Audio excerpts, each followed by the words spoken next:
कोहने भैया पटना से आबेलना किया गे माई कोहने भैया पटना से आबेलना किया गे माई कोने भैया राखी बन्हबाबेलना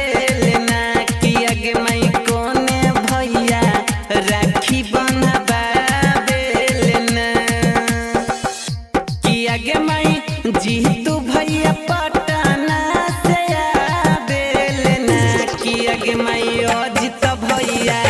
राखी बन्हबाबेलना किया गे माई सुजित भैया राखी बन्हबाबेलना किया गे माई कोने भैया राखी बन्हबाबेलना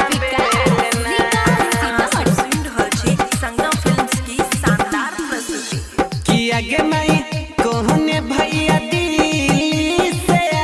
आबेलना किया गे माई कोहने भैया मुंबई से आबेलना किया गे माई कोने भैया राखी बन्हबाबेलना।